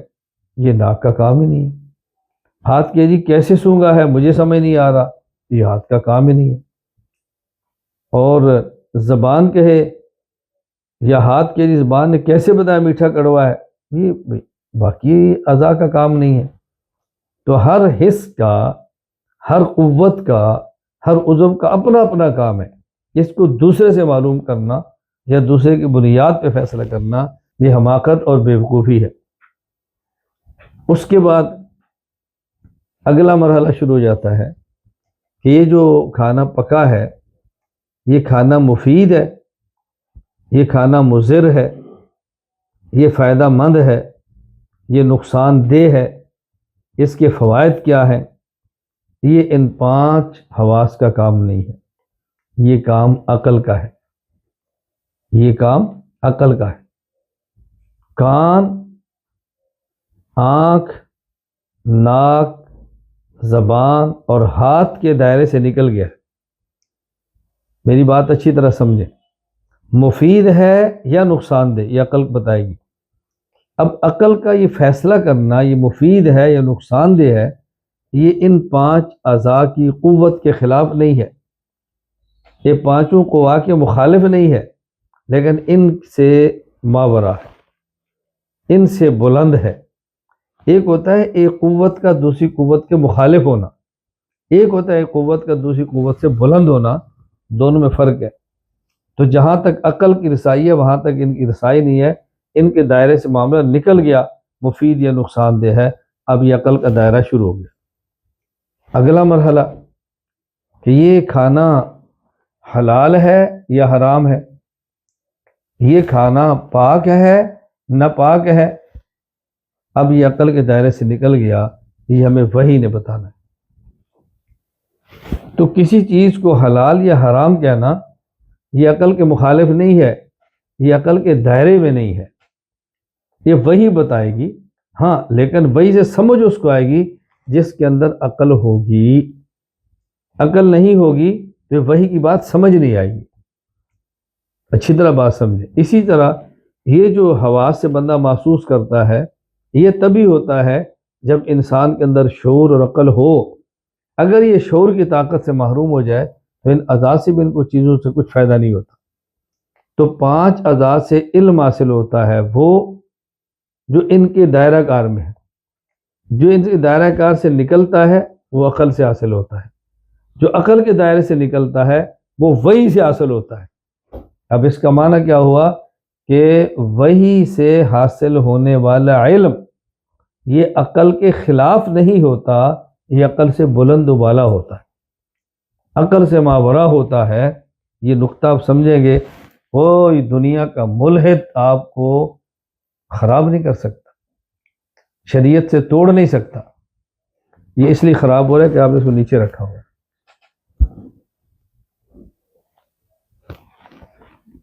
کوئی بھی ملحد آپ کو خراب نہیں کر سکتا، کوئی بھی ملحد آپ کو تباہ نہیں کر سکتا، دین سے توڑ نہیں سکتا. میری اب بات سمجھنے کی کوشش کریں. دنیا میں آج شریعت کے خلاف پروپیگنڈا کیا ہے، شریعت کے خلاف ہتھیار کیا ہے. بطور خاص ہماری نوجوان نسل کو دین سے توڑنے کے لیے کیا حربہ اختیار کیا جاتا ہے. یہ بات عقل میں نہیں آ رہی، یہ بات عقل کے خلاف ہے. اچھا، جو لوگ دین سے توڑتے ہیں، شریعت سے دور کرتے ہیں، ان کا بھی ایک ہی نعرہ ہوتا ہے یہ بات عقل کے خلاف ہے، یہ بات ہمیں عقل سے سمجھائیں. اچھا، اور جو ہمارے لوگ ہیں عقیدت مند معتقد دین سے جڑے ہوئے وہ بھی یہ بات کہتے ہیں کہ مولانا صاحب ان کو عقل سے قائل کرو، ان کو عقل سے بات سمجھاؤ، یہ عقلی سی چیز ہے. یعنی جو توڑ رہے ہیں وہ بھی کہتے ہیں کہ ہم نہیں مانتے کہ عقل میں نہیں آ رہا، اور جو جوڑنا چاہ رہے ہیں وہ بھی یہ بات کہتے ہیں کہ آپ ان کو عقل سے سمجھاؤ. بھئی جب وحی کی بات عقل سے ماورا ہے تو اس کو عقل سے آپ کیسے سمجھا سکتے ہیں؟ میں یہ نہیں کہتا کہ ہم عقل سے سمجھانے کے لیے تیار نہیں ہیں، میں یہ نہیں کہتا کہ ہم اس کی کوشش نہیں کرتے. میں کہتا ہوں بنیادی نقطہ سمجھ لیں کہ وحی کا دائرہ عقل سے ماورا ہے. وحی کی باتوں کو محض عقل سے سمجھنا یہ انسان کے دائرہ اختیار میں نہیں ہے. آج یہی الجھنیں پیش آ رہی ہیں. ہم کہتے ہیں جی عقل. میں اسی رمضان کا واقعہ پیش ہے، وہ آپ کی خدمت میں پیش کرتا ہوں۔ رمضان سے 2 دن بعد کی بات ہے، شوال کا واقعہ، اسی چند دن پہلے کی بات ہے، شوال کا واقعہ کیا پیش آیا؟ میں ایک جگہ بیٹھا تھا، چند ایک نوجوان تھے، اس میں ایک بات چل پڑی۔ ایک نوجوان نے کہا جی حضرت امام اعظم ابو حنیفہ رحمہ اللہ کے بارے میں کہ یہ جو معروف ہے کہ وہ عشاء کے وضو سے فجر کی نماز پڑھتے اور ایک رات نہیں 40 سال تک پڑھتے رہے، یہ بات عقل نہیں مانتی، ہم کیسے اس کو تسلیم کر لیں؟ تو عقل کے بالکل خلاف ہے۔ میں نے ان سے صرف اتنی بات کی کہ آپ وہ بات مانیں گے جو عقل میں آئے گی، وہ نہیں مانیں گے جو عقل میں آئے گی، یعنی آپ کے ہاں معیار عقل ہے؟ کہا جی۔ میں نے ایک واقعہ پیش کیا، میں نے کہا قرآن کریم ہے، قال الذی عنده علم من الکتاب انا آتیک بہ قبل ان یرتد الیک طرفک۔ حضرت سلیمان علیہ السلام نے فرمایا کہ ملکہ سبا کا تخت کون لائے گا؟ تو پہلے افریت جن نے بات کی، پھر ایک شخص جس کے پاس کتاب کا علم، تو اس نے کہا جی آپ آنکھ بند کریں اور کھولیں، میں پل جھپکنے سے پہلے آپ کے پاس لے آتا ہوں۔ میں نے کہا یہ آپ مانتے ہیں؟ کہا جی ہاں۔ میں نے پوچھا عقل میں آتا ہے؟ کہا جی نہیں۔ تو میں نے کہا پھر آپ انکار کر دیں۔ کہا یہ تو قرآن میں نے کیسے انکار کر سکتے؟ تو میں نے کہا بات طے ہوگی نا کہ عقل بنیاد نہیں ہے۔ آپ نے اس واقعہ کو اس لیے نہیں مانا کہ عقل میں آ رہا ہے، آپ نے اس لیے مانا ہے کہ قرآن کریم کے اندر آیا ہے۔ میں نے کہا اچھا آپ نے ایک واقعہ پڑھا ہے، صحابہ کرام رضی اللہ عنہ مجمعین سفر پہ تھے اور توشہ نہیں تھا، ایک کھجور ایک بندے کو یومیہ ملتی، اسی پر گزارا کرتا۔ ایک وقت آیا کہ وہ کھجوریں بھی ختم ہو گئی، گٹلیاں چوس کے گزارا کرتے رہے۔ کیا یہ بات عقل میں آتی ہے کہ ایک آدمی میدان جنگ کا سفر کر رہا ہو اور ایک گٹلی 24 گھنٹے میں چوس کر گزارا کرے؟ کہتا جی نہیں۔ میں نے کہا آپ اس کو مانتے ہیں؟ کہا جی ہاں۔ میں نے کہا جب عقل میں نہیں آ رہی آپ کیسے مانتے ہیں؟ کہا جو صحابہ کرام ہیں، حدیث میں ہے۔ میں نے کہا پھر بنیاد عقل نہ ہوئی نا، بنیاد ان کی عظمت ہوئی۔ کہا جی ایسے ہی ہے۔ میں نے کہا حضرت امام اعظم ابو حنیفہ رحمۃ اللہ علیہ کی بات آپ اس لیے نہیں مان رہے کہ آپ کو ان سے عقیدت نہیں، عقیدت ہوتی تو آپ بھی مان لیتے۔ میرا سوال صرف یہ ہے کہ بنیاد عقل ہے، بنیاد عقیدت ہے، بنیاد قطعیت ہے، ایک بنیاد کھڑی کریں تاکہ میں اس کے مطابق آپ کو بات سمجھا سکوں۔ پھر میں نے ویسے ہی کہا، میں نے کہا مجھے بتائیں آج آپ کا رونا نہیں ہے کہ ہمارے گھر میں بچے عشاء سے لے کر فجر تک موبائل میں گھسے ہیں، کھانا بھی نہیں کھا رہے، چائے بھی نہیں پی رہے، مولانا صاحب کیا کریں، سو بھی نہیں رہے۔ تو میں نے کہا اس کا ایک بچہ موبائل میں عشاء سے فجر تک جاگ سکتا ہے بغیر کھائے پیے، امام صاحب پوری رات نہیں جاگ سکتے، ایک مزدور جاگ سکتا ہے، یہ نہیں جاگ سکتے۔ کہتے بات میں نے سمجھنے کی بات کوشش کریں۔ باقی آپ کہہ رہے گا مسئلہ وضو کا، میں نے کہا آپ دوپہر کو کھا لیں جتنا کھانا ہے، آپ عصر تک کھانا چھوڑ دیں، مغرب کے بعد پانی پینا بھی چھوڑ دیں، تو آپ دیکھ لیں فجر تک آپ کو وضو بھی نہیں جائے۔ تو اگر کوئی شخص خالص خوراک کھاتا ہو، معقول تعداد میں کھاتا ہو اور دوپہر کو کھا لیتا ہو، اس کا رات کو وضو کہاں سے جائے گا؟ میں نے کہا یہ بات عقل کے بھی خلاف نہیں ہے، میں صرف آپ سے کہہ رہا تھا کہ ایک بنیاد بناؤ عقل ہے یا نہیں۔ تو اس نے کہا جی مجھے بات سمجھ آ گئی۔ آپ یقین فرمائیں گے اس شخص نے اس گفتگو کے بعد مجھ سے اصلاحی تعلق بھی قائم کیا اور مجھے ہدیہ بھی پیش کیا۔ مجھے پورا یقین ہے کہ ہمارے آج کے سبق کے اندر موجود ہوں گے، کیوں؟ اس لیے کہ انہوں نے 4 سالہ عالم کورس سال اول کے اندر داخلہ بھی لیا ہے، تو مجھے یقین ہے کہ آج وہ میری گفتگو سن رہے ہوں۔ تو حصول علم کے جو ذرائع ہیں، پہلے 5 حواس ہیں، پھر اس کے بعد عقل ہے، اور پھر اس کے بعد وحی ہے، یہ ذہن نشین فرما لیں۔ آگے پھر وحی کی بات شروع ہوتی ہے، میں بہت اختصار سے بنیادی باتیں کر رہا ہوں۔ اب چوتھی بات میری یہ سمجھ لیں کہ حصول علم کا جو سب سے بڑا اور معتبر ذریعہ ہے وہ وحی ہے۔ وحی آپ جانتے ہیں، بحث آگے آئے گی، گفتگو بھی آئے گی، خلاصہ وہ ہے جو پیغمبر پر اللہ کی طرف سے الہام ہوتا ہے، پیغمبر اس کو بیان فرماتے ہیں، وہی ہوتی ہے۔ کبھی جبرائیل امین آتے ہیں، کبھی انسانی شکل میں فرشتہ آتا ہے، کبھی اللہ دل میں لقاء کر دیتے ہیں، اس کی مختلف صورتیں وہ آپ پڑھیں گے۔ وحی کی دو قسمیں ہیں، ایک ہے وحی مطلوب، ایک ہے وحی غیر مطلوب۔ وحی مطلوب وہ ہے جس کی نماز میں تلاوت کی جاتی ہے، اور وحی غیر مطلوب جس کی نماز میں تلاوت نہیں کی جاتی۔ نماز میں تلاوت ہوتی ہے قرآن کریم کی، اس لیے قرآن وحی ہے اور وحی مطلوب ہے، حدیث وحی ہے اور وحی غیر مطلوب ہے۔ ان دونوں میں کئی فرق ہیں۔ ایک بہت بڑا فرق یہ ہے کہ قرآن جو ہمارے پاس پہنچا ہے وہ تواتر کے ساتھ پہنچا ہے، اس کا ذریعہ سند نہیں ہے، اور احادیث جو ہمارے پاس پہنچی ہے اس میں بعض تواتر کے ساتھ ہے اور بعض اسناد کے ساتھ ہے۔ اس لیے حدیث میں بحث ہو جاتی ہے کہ اس کی سند کیسی ہے، اس کا راوی کیسا ہے۔ قرآن کریم کے اندر یہ بحث نہیں ہوتی کہ اس کی سند کیسی ہے اور اس کا راوی کیسا ہے، کیونکہ قرآن کریم تواتر کے ساتھ ہے۔ اس پر مجھے اپنا واقعہ پیش آیا کہ میں نے بیان کیا، اور بیان کے بعد ایک نوجوان نے کہا جی میرا ایک سوال ہے۔ میں نے کہا جی فرمائیں۔ کہنے لگا اگر آپ فقہ حنفی کو اور فقہ حنفی کے تمام مسائل کو اپنے امام ابو حنیفہ سے صحیح سند کے ساتھ ثابت کر دیں تو میں امام ابو حنیفہ کا مقلد ہو کر فقہ حنفی کو ماننے کے لیے تیار ہوں۔ وہ لڑکا غیر مقلد تھا۔ میں نے کہا یہی سوال اگر آپ سے کوئی عیسائی کر دے کہ آپ الحمد سے لے کر بالناس تک قرآن کریم کی ہر آیت کو صحیح سند کے ساتھ اللہ کے نبی صلی اللہ علیہ وسلم سے ثابت کر دیں تو میں مسلمان ہونے کے لیے تیار ہوں، آپ اس کو جواب کیا دیں گے؟ کیا جی ہم اس کو جواب دیں گے کہ قرآن تواتر سے ثابت ہے، اور جو تواتر ثابت ہو وہاں سند کی ضرورت نہیں ہوتی۔ میں نے کہا یہی جواب میں آپ کو دیتا ہوں، فقہ حنفی امام ابو حنیفہ رحمہ اللہ سے تواتر کے ساتھ ثابت ہے، لہٰذا یہاں پر سند کی ضرورت نہیں ہے۔ قرآن کریم تو تواتر ثابت ہے، کیونکہ حدیث پاک میں سند کی ضرورت پیش آ جاتی ہے، اس لیے پھر احادیث کی 16 قسمیں بن جاتی ہیں۔ وہ آپ اپنے مقام پر جب حدیث پر گفتگو ہوگی تو آپ وہ 16 اقسام پڑھیں گے، وہ 16 قسمیں کون سی ہیں۔ میں بار بار بات دہرا رہا ہوں، بار کے اندر آپ سمجھ لیں۔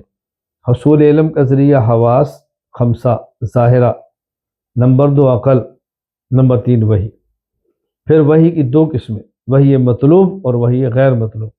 وحی مطلوب قرآن کریم، وحی غیر مطلوب حدیث پاک۔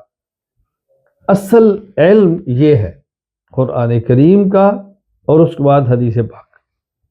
اب کچھ بنیادی چیزیں ہیں جو قرآن اور حدیث سے ثابت ہو رہی ہیں، بعض براہ راست آیت یا حدیث میں موجود ہے، اور بعض ایسی ایک آیت حدیث کے اندر ہے سامنے نہیں ہے، اس کو نکالنا پڑتا ہے، جو مفسر مجتہدین فقہا اور محدثین نکالتے ہیں۔ وہ کیا ہے؟ دو چیزیں، نمبر 1 عقائد، نمبر 2 مسائل۔ عقائد بعض قرآن کریم کی آیت سے نظر آ رہے ہوتے ہیں، اور بعض آیات کے اندر موجود ہوتے ہیں، نظر نہیں آ رہے ہوتے، وہ ہر کسی کے بس میں نہیں ہوتا۔ اسی طرح مسائل بعض احادیث میں نظر آ رہے ہوتے ہیں، اور بعض مسائل ایسے وہ نظر نہیں آتے بلکہ اس کو نکالنا پڑتا ہے۔ تو عقائد اور مسائل یہ ثابت ہے قرآن کریم سے اور احادیث سے۔ یہ جو عقائد کا علم ہے اس کو کہتے ہیں علم الکلام، علم العقائد بھی کہتے ہیں، اور جو مسائل کا علم ہے اس کو علم الفقہ کہتے ہیں۔ تو ایک ہے عقائد کا علم علم الکلام، ایک ہے حدیث کا فقہ کا علم، مسائل کا علم علم الفقہ۔ اب ہم یوں کہیں گے کہ جو حصول علم کا ذریعہ ہے وہی، اس میں جو بنیادی علوم آتے ہیں وہ 4 ہیں، قرآن کریم، حدیث پاک، عقائد اور مسائل۔ یہ بنیادی ہیں۔ رسول اکرم صلی اللہ علیہ وسلم کی سیرت وہ گویا احادیث کے ساتھ ہو جائے گی، آپ کے پیغمبر کی ذات سے وابستہ ہے۔ اسی طرح صحابہ کرام اہل بیت رضی اللہ عنہم، یہ رسول اکرم صلی اللہ علیہ وسلم کی ذات کا وابستہ ہے، یہ ایک درجے میں حدیث کے ساتھ ہو جائیں گے۔ تو بنیادی علوم 4 ہوں گے: قرآن کا علم، حدیث کا علم، عقائد کا علم اور فقہ کا علم۔ اور اب کچھ علوم وہ ہوں گے جو ہم سمجھیں گے تو قرآن سمجھ آئے گا، وہ سمجھیں گے تو حدیث سمجھ آئے گی، وہ سمجھیں گے تو عقائد سمجھ آئیں گے، وہ سمجھیں گے، وہ پڑھیں گے تو پھر فقہ سمجھ آئے گی۔ وہ علوم کون سے ہیں؟ ان میں سے علم ہے مثلا علم تجوید۔ علم تجوید پڑھیں تو قرآن کریم پڑھنا سمجھ آ جائے گا، قرآن کریم پڑھنا سمجھ آئے گا کہ ہم نے قرآن کیسے پڑھنا ہے۔ اس میں کیا ہے؟ صرف، اس میں کیا ہے؟ نحو۔ صرف اور نحو دونوں گرامر ہیں۔ صرف اور نحو میں فرق کیا ہے کہ صرف جو ایک پورا لفظ ہے اس پہ بات کرتا ہے، صیغہ، اور نحو اس لفظ کا جو آخری حرف ہے اس پر بات کرتا ہے کہ آپ اس نے پیش پڑھنی ہے، زبر پڑھنی ہے، زیر پڑھنی ہے، سکون پڑھنا ہے، تنوین پڑھنی ہے، کیسے پڑھنا ہے، آخر میں یا کو باقی رکھنا ہے، ختم کر دینا ہے، واؤ کا رکھنا ہے، نہیں رکھنا ہے۔ تو اب صرف نے پورے لفظ سے بات کرنی ہے اور نحو نے پورے لفظ نہیں، لفظ کے آخری حرف سے بات کرنی ہے۔ یہ فن ہے۔ اب ظاہر اگر صرف آتی ہوگی تو ہمیں پورا لفظ پڑھنے میں دقت نہیں آئے گی، نحو آتی ہوگی تو آخری سکون، پیش، زبر، زیر پڑھنے میں آسانی ہوگی۔ نحو صرف نہیں آئے گی تو غلطی کرتے چلے جائیں گے۔ ہم نے پڑھا الحمد، یہ الحمد میں پہلا حرف ہے حمزہ، زبر کیوں پڑی ہے؟ زبر کیوں پڑی ہے؟ الحمد، آخر میں دال آ گئی، اس پہ پیش کیوں پڑی ہے؟ اب دیکھ لیں، شروع میں الحمد زبر پڑی ہے، یہ آپ کو صرف بتائے گی، یہ حمزہ وصلی ہے جو شروع میں آئے تو مفتوح ہوتا ہے۔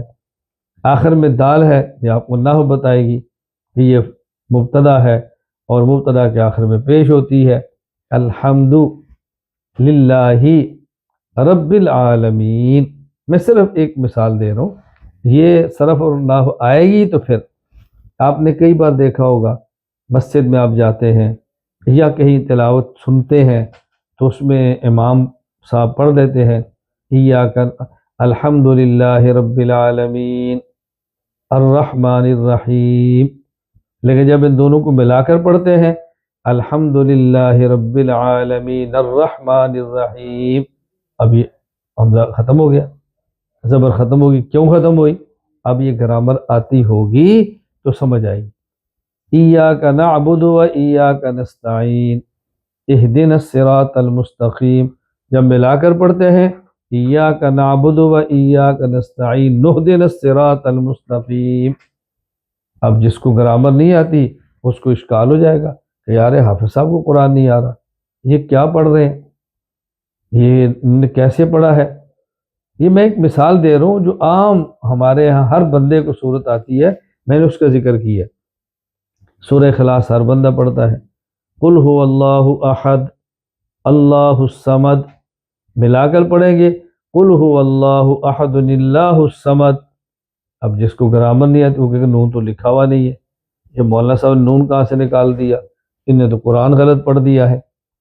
یہ دیکھیں اب گرامر پڑھنا کتنی ضروری ہے، ایک شخص کے لیے گرامر، صرف اور نحو کتنی ضروری ہے، یہ پڑھنا ہے۔ اسی طرح آپ نے فصاحت اور بلاغت کو پڑھنا ہے، علم البیان ہے، علم البدیع ہے، یہ جو فصاحت اور بلاغت ہے ہم نے اس کو پڑھنا ہے۔ کیوں؟ فصاحت اور بلاغت کو پڑھیں گے تو پھر ہمیں عربیت پہ عبور آئے گا۔ فصاحت اور بلاغت کو پڑھنے سے اندازہ ہوگا کہ کون سا کلام کس موقع پر کہا جاتا ہے۔ بسا اوقات انسان ایک بات کہتا ہے اور اس بات کا جو لغت میں معنی ہے لغوی وہ نہیں ہوتا، بلکہ جو محاورات ہوتے ہیں وہ ان کے اندر سمجھ آتی ہے۔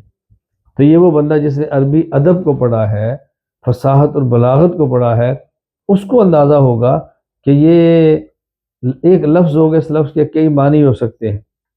یہ بلاغت بتائی، ایک لفظ ہے، اس کے کئی معنی ہو سکتے ہیں، اور اتنے معنی آنے سے کتنا نفع ہوا ہے، یہ بلاغت بتائی۔ اس میں نکتہ کیا ہے، اس لفظ کی بجائے یہ لفظ لائے ہیں، اس میں حکمتیں کیا ہے، یہ لفظ کس موقع پر استعمال ہوتا ہے، پڑھا جاتا ہے۔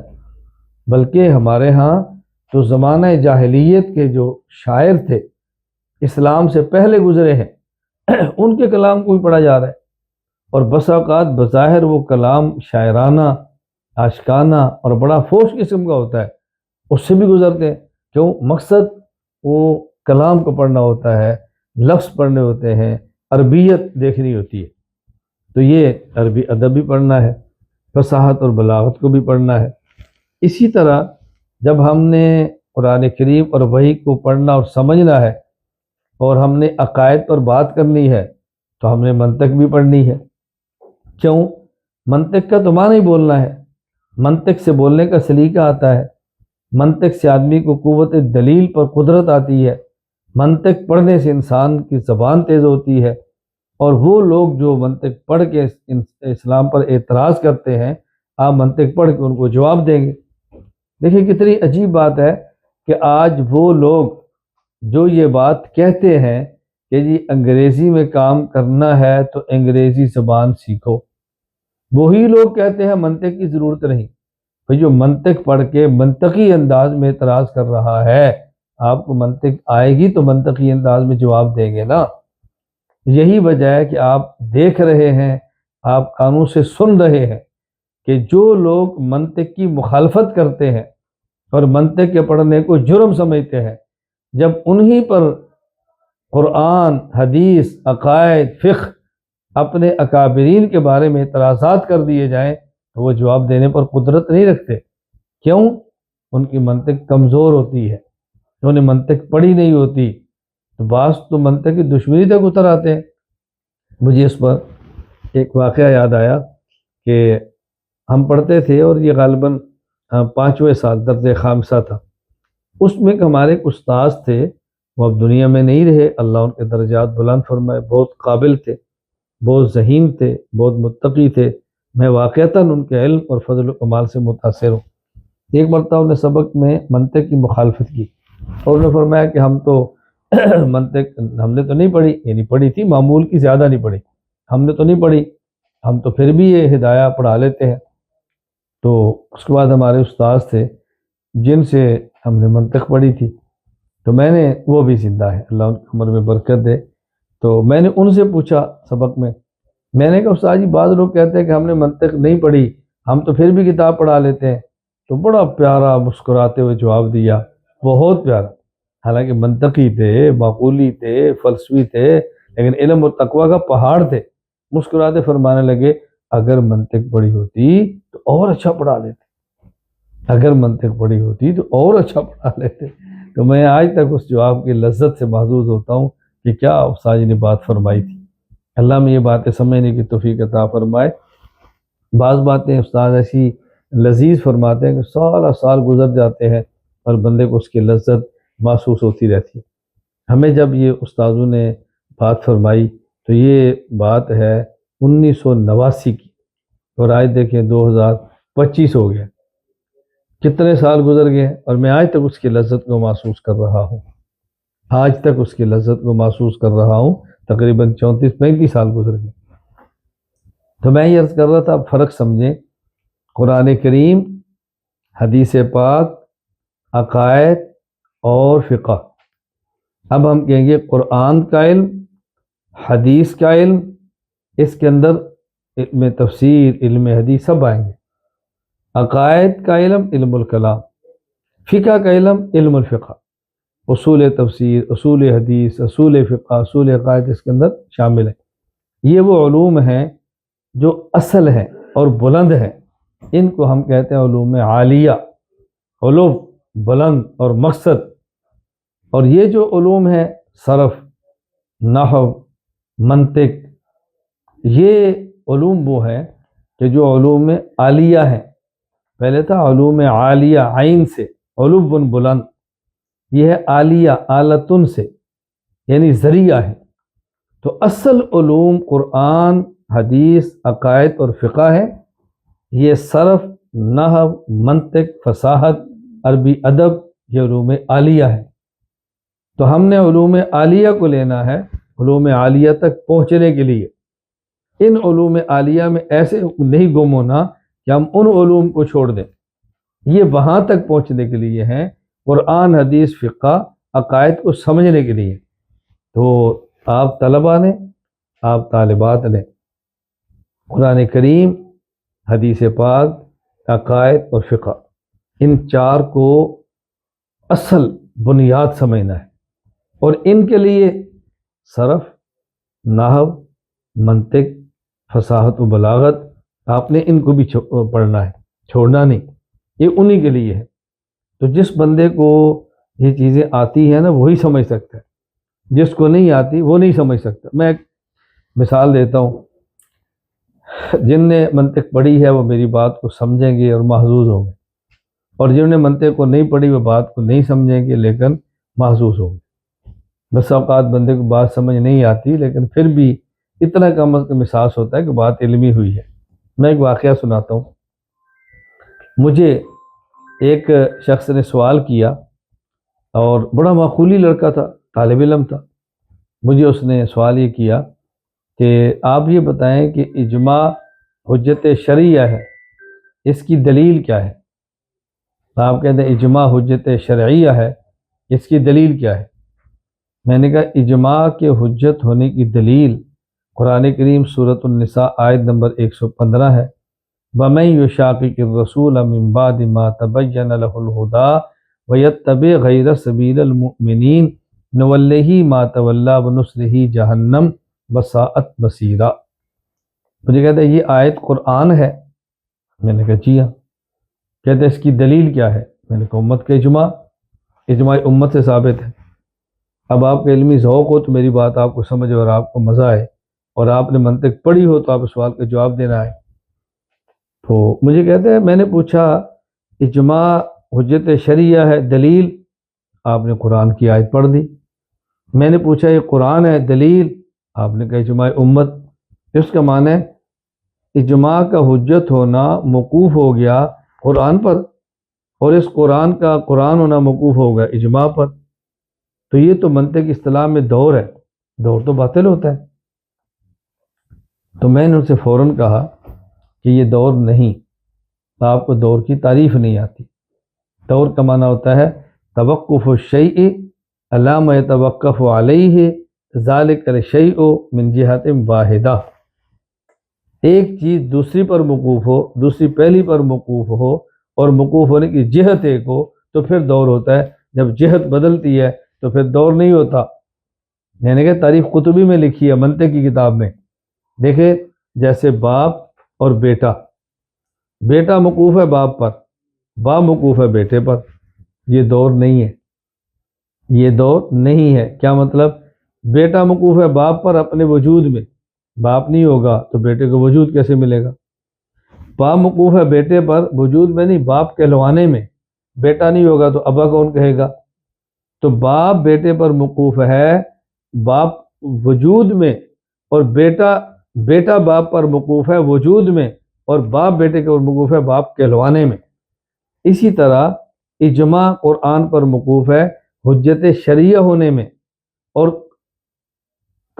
توجہ رکھنا، اجماع قرآن پر موقوف ہے حجت شرعیہ ہونے میں، اور قرآن اجماع پر موقوف ہے ثبوت میں۔ تو جب جہت بدل جائے تو پھر دور نہیں ہوتا۔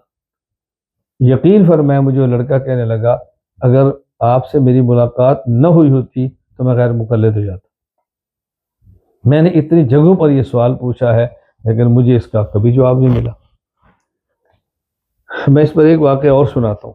میں نے کہا آپ کو بعض باتیں میری سمجھ آئیں گی اور بعض نہیں آئیں گی، سمجھ آئے تو مجھے بہت خوشی ہے، نہ سمجھ آئے تو کم از کم آپ کو احساس ضرور ہوگا کہ ان علوم کو سمجھنا کتنا ضروری ہے، اور ہمارے علم کی انتہا کتنی ہے کہ ہم ایک عالم کی گفتگو سمجھ بھی نہیں پاتے۔ ایک اور میں واقعہ سناتا ہوں۔ ایک ہمارے اہل سنت والجماعت احناف دیوبند کے مد مقابل عالم تھے اور غیر مقلد تھے۔ ان سے میری گفتگو عقائد پہ چلی، تو انہوں نے کہا کہ علماء دیوبند کے عقائد کفریہ اور شرکیہ ہیں۔ میں نے کہا میرا سوال یہ ہے، علماء دیوبند کے تمام عقائد کفریہ شرکیہ ہیں یا بعض عقائد کفریہ شرکیہ ہیں؟ اگر آپ کہتے ہیں نا تمام عقائد کفریہ شرکیہ ہیں تو یہ موجبہ کلیہ ہے، اور میں نے ایک عقیدہ ثابت کر دیا جو کفریہ شرکیہ نہیں ہے تو آپ کو شکست ہو جائے گی، کیونکہ موجبہ کلیہ کی نقیض سالبہ جزیہ ہوتا ہے۔ سالبہ کلیہ کی نقیض موجبہ جزیہ ہوتا ہے، اور اگر آپ کہتے ہیں بعض عقائد ہیں جو قضیہ محملہ ہے تو مجھے آپ بتائیں، اور آپ کو بتانا پڑے گا وہ کون سا عقیدہ ہے جو کفریہ شرکیہ ہے، اس عقیدے کا نام لیں، اس عقیدے کا نام لیں تو پھر میں بات کروں۔ 2 گھنٹے ہماری بات چلتی رہی لیکن وہ عقائد گنوا نہ سکے کہ ہم کس عقیدے کفریہ اور شرکیہ کے۔ میں اس لیے کہتے ہیں ان باتوں کو سمجھیں۔ اس پر مجھے ایک حکیم الامت حضرت تھانوی رحمہ اللہ کا واقعہ یاد آیا۔ یہ حکیم الامت حضرت تھانوی رحمۃ اللہ علیہ نے ایک مرتبہ عوام الناس میں ایک بیان فرمایا، اور بیان بہت علمی تھا جو عام آدمی کی سمجھ سے باہر تھا۔ جس طرح میں نے بھی کچھ باتیں کی اور میں نے پہلے کہہ دیا کہ آپ میں سے ہر کسی کو سمجھ نہیں آئیں گی، تو حضرت تھانوی بیان سے فارغ ہوئے تو وہاں اسٹیج کے قریب بیٹھے ایک مولانا صاحب نے عرض کیا، حضرت آج آپ نے ایسا بیان فرمایا کہ جو عوام کو سمجھ نہیں آیا، تو یہ بات عوام میں کرنے کی کیا ضرورت؟ حکیم الامت حضرت تھانوی رحمہ اللہ فرمانے لگے، اگر سمجھ آ گیا تو اچھا، نہیں سمجھ آیا تو بہت اچھا۔ انہوں نے کہا حضرت ہمیں آپ کا جملہ بھی سمجھ نہیں آیا کہ بیان سمجھ آ گیا تو اچھا، نہیں سمجھ آیا تو بہت اچھا۔ حکیم الامت حضرت تھانوی رحمہ اللہ فرمانے لگے، مولانا اگر بیان سمجھ آ گیا تو اچھا، کہ جو بات میں سمجھانا چاہ رہا تھا ان کو سمجھ آ گئی، جو مسئلہ بتانا چاہ رہا تھا ان کو سمجھ آ گئی، اچھی بات ہے۔ اگر نہیں سمجھ آیا تو بہت اچھا۔ اس لیے میں نے بہت اچھا کہا کہ آج جو میں نے بات سمجھائی وہ تو سمجھ نہیں آئی، جو مسئلہ میں نے سمجھایا وہ ان کے اوپر سے گزر گیا، لیکن ان کو یہ بات سمجھ آ گئی کہ ہمارے مذہب کے علماء کتنے بڑے ہیں، اور جب ان کے ذہن میں یہ بات بیٹھ گئی نا کہ ہمارے مذہب کے علماء بہت بڑے ہیں، پھر یہ گمراہ نہیں ہوں گے۔ یہ گمراہ کب ہوتے ہیں؟ ٹھیک ہے آپ عالم ہیں لیکن آخر وہ بھی سکالر ہے، ٹھیک ہے ہمارے علماء عالم ہیں لیکن دیکھیے آخر اس کا بھی مطالعہ ہے، ٹھیک ہے آپ بہت بڑے عالم ہیں لیکن کم وہ بھی نہیں، بس یہاں سے گمراہی شروع ہوتی ہے۔ تو جب ذہن بن گیا ان کا کہ جو علم اللہ نے ہمارے علماء کو عطا فرمایا ہے اس کی مثال نہیں، تو پھر بندہ گمراہی سے بچ جاتا ہے۔ اس لیے میں عرض ہی کر رہا تھا کہ علوم عالیہ، قرآن، حدیث، فقہ، عقائد، اس کو بھی پڑھنا ہے، اور ان کا جو ذریعہ ہے علوم عالیہ، صرف، نحو، منطق، فصاحت، اس کو بھی پڑھنا ہے، عربی ادب، اس سے بھی ہم نے نظر انداز اس کو نہیں کرنا۔ اللہ یہ آپ اور مجھے بات سمجھنے کی توفیق عطا فرمائے۔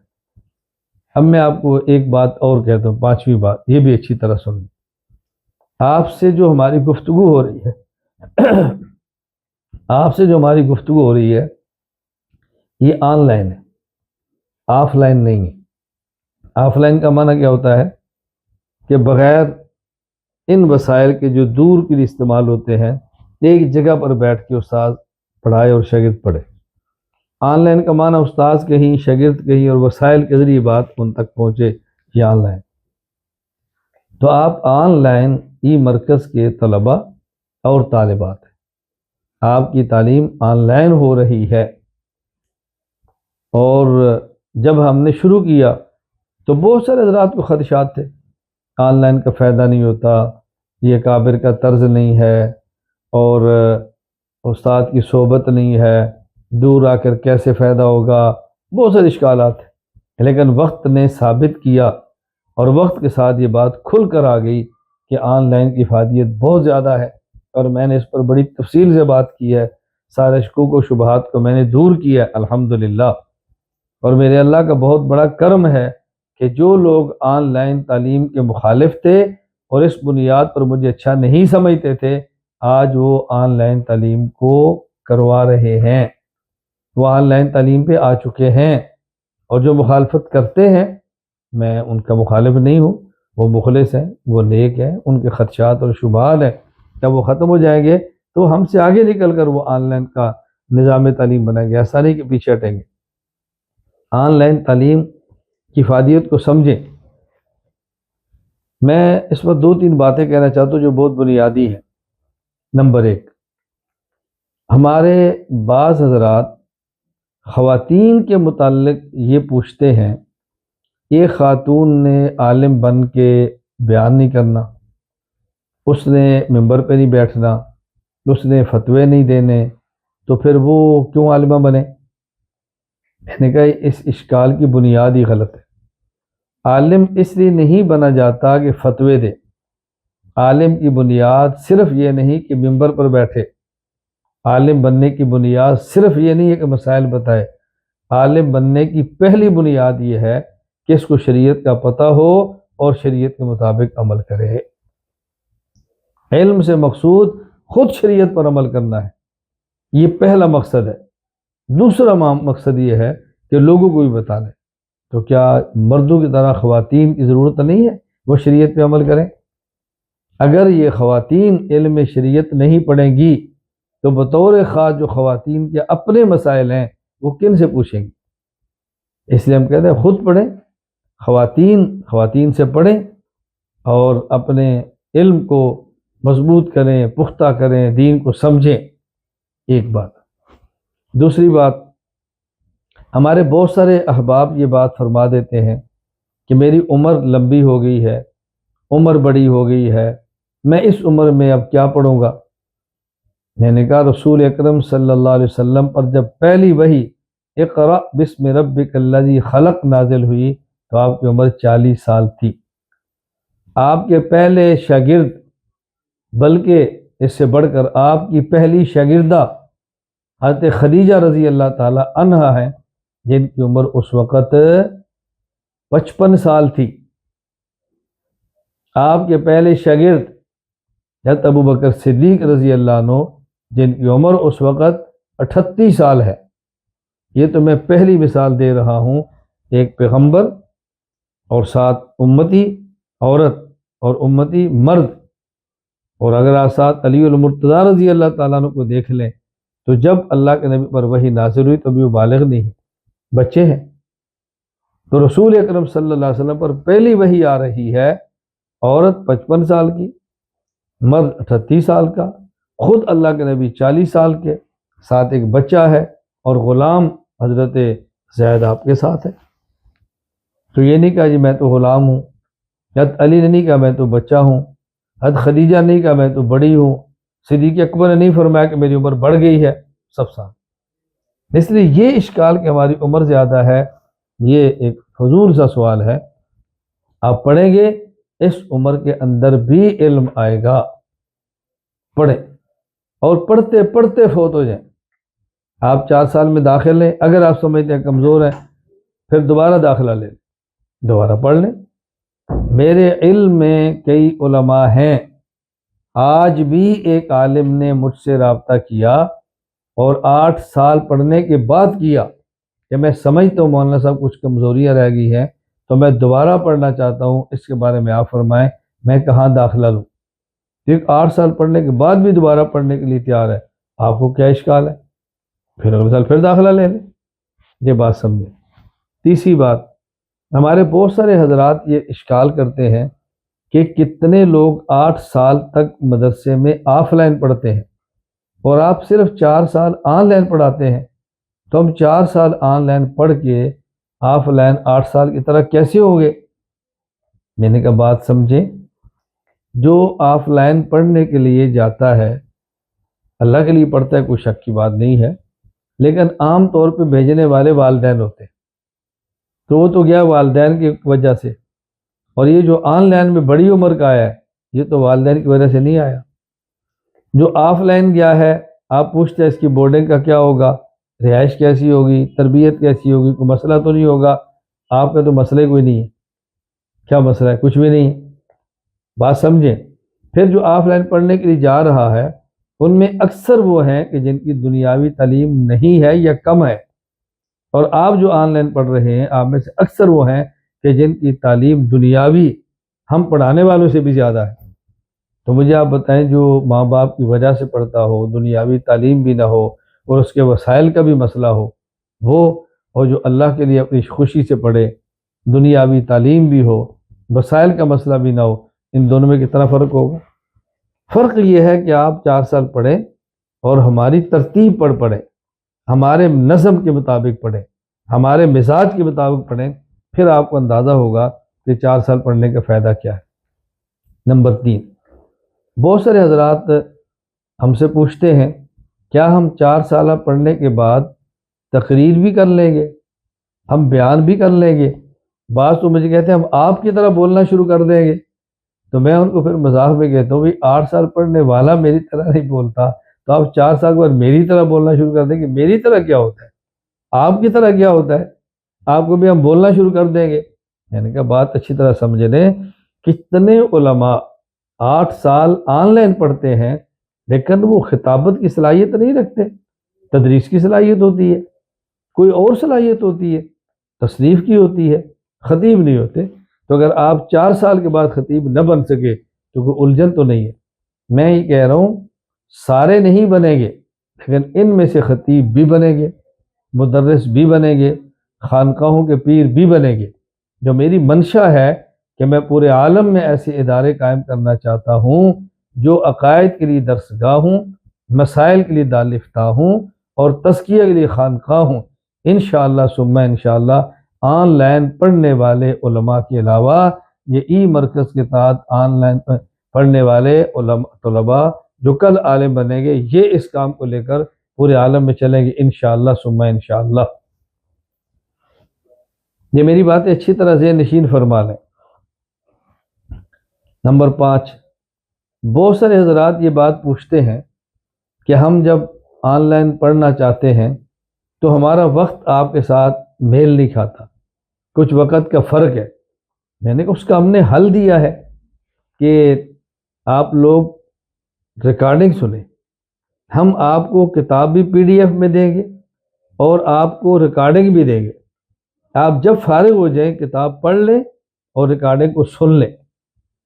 4 دن سبق کے ہیں، 3 دن ہماری طرف سے چھٹی کے ہیں، اگر وہ 3 دن آپ باقاعدگی سے پڑھیں تو آپ 4 دن کو بڑے آرام کے ساتھ کور کر سکتے ہیں، بڑے آرام سے اس کو لے سکتے ہیں، اور تھوڑی ہمت کر کے ہفتہ اتوار کا وقت بڑھا لیں تو بہت اچھی ترتیب سے چل سکتے ہیں۔ نمبر 6، بہت سارے لوگ یہ سوال کرتے ہیں کہ جب ہم پڑھتے ہیں اور آف لائن ہم دیکھتے ہیں تو اس میں طلبہ سبق پڑھتے ہیں، مطالعہ کرتے ہیں، پھر بعد میں تکرار کرتے ہیں، تو ہمارے تکرار کی ترتیب کیا ہوگی؟ وہ یہ بات ذہن نشین فرما لیں، ان کے تکرار کی ترتیب ہے اور آن لائن ہے، ان کے مجموعے گروپ بنا دیے جاتے ہیں، ایک ذمہ دار بنا دیا جاتا ہے، آپس میں جوڑ دیا جاتا ہے، تکرار کا اہتمام کرایا جاتا ہے، اور اس سے بڑھ کر ہر ایک درسگاہ کے لیے استاد نگران بھی ہوتا ہے، نگران بھی ہے، ایسا نہیں کہ بغیر نگران کے ہے۔ ہمارا جو کہ 4 سالہ نظم ہے تو سال اول عامہ، سال دوم خاصہ، سال سوم عالیہ، سال چہارم عالمیہ، یہ 4 درجات ہیں۔ اساتذہ کرام میں سے مستقل ایک استاد عامہ کا نگران ہوگا، ایک خاصہ کا نگران ہوگا، ایک عالیہ کا نگران ہوگا اور ایک عالمیہ کا نگران ہوگا، نگران ہوں گے۔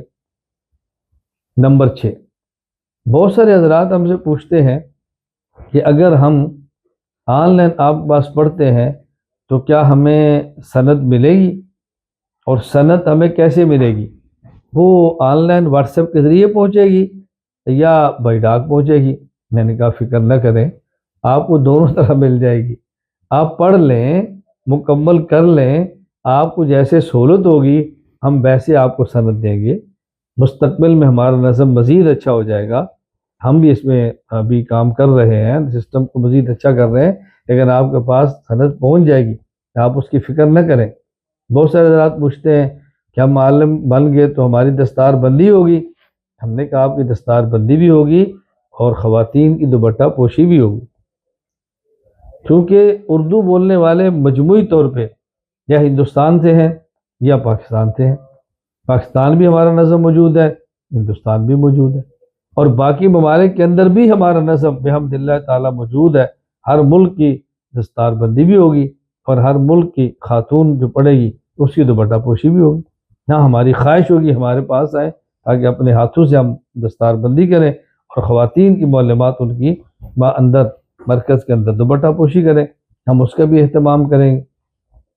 نمبر 7، بہت سارے حضرات ہمارے آن لائن نظام کے حوالے سے پوچھتے ہیں کہ کس عمر کے لوگوں کے لیے ہے، کس عمر کے لوگوں کے لیے؟ آج مجھ سے سوال کیے کیا خواتین کے لیے بھی ہے؟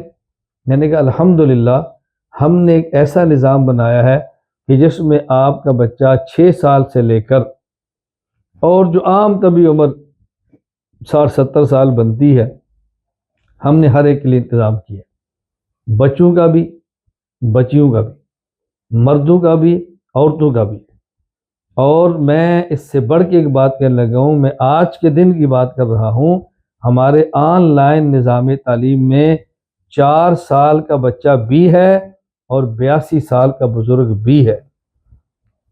ہمارے آن لائن نظام تعلیم میں ایسے مرد بھی ہیں، شادی شدہ ہیں، بچوں کے باپ ہیں، محنت مزدوری کرتے ہیں، افسر ہیں، تاجر ہیں، اور آپ حیران ہوں گے ایسی خواتین بھی ہیں، شادی شدہ ہیں، 4 بچوں کی ماں ہیں، اور خود اپنے کام بھی کرتی ہیں، یعنی اپنی ڈیوٹی دیتی ہیں، ماہانہ تنخواہ لیتی ہیں، بچوں کو سنبھالتی ہیں، اور ساتھ آن لائن نظام تعلیم کے تحت الحمدللہ پڑھ بھی رہی ہیں۔ نمبر 8، بہت سارے احباب آن لائن نظام تعلیم کے حوالے سے ہم سے پوچھتے ہیں کیا آپ کے پاس ناظرہ قرآن کریم کا نظام بھی ہے؟ کیا آپ کے پاس حفظ قرآن کریم کا نظام بھی ہے؟ میں نے کہا الحمدللہ ناظرہ قرآن کریم کا بھی ہے بچوں بچیوں کے لیے، حفظ قرآن کریم کا بھی ہے بچوں اور بچیوں کے لیے، سب کے لیے ہے۔ اور بس آپ رابطہ کریں گے تو آپ کو اندازہ ہوگا کہ ہم نے ساری ترتیب بنائی ہے، اور یہ بات آپ کے لیے نہایت خوشخبری کا سبب ہوگی کہ ہمارے آن لائن نظام تعلیم کے تحت ایک طالب علم نے صرف 8 ماہ میں مکمل قرآن حفظ کیا ہے، صرف 8 ماہ میں مکمل قرآن کریم حفظ کیا ہے۔ نمبر 9، ہمیں بہت سارے احباب یہ بات پوچھتے ہیں کیا آپ کے پاس شارٹ کورسز بھی ہیں؟ 2 سال تو بہت لمبا ہے، 4 سال تو بہت لمبا ہے۔ میں نے کہا بات سمجھ لیں، الحمدللہ ہمارے پاس جس طرح طویل المدت 2 سالہ اور 4 سالہ کورس موجود ہیں، اسی طرح ہمارے پاس شارٹ کورسز بھی ہیں۔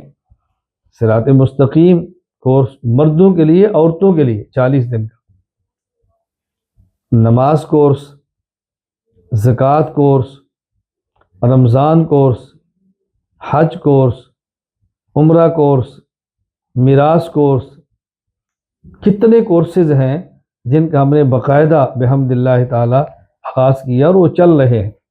نمبر 10، میں یہ بات آخر میں کورسز کے حوالے سے کہنا چاہتا ہوں، بہت سارے احباب ہم سے پوچھتے ہیں کہ آپ کا سلسلہ صرف ترجمہ قرآن کریم کا بھی ہے؟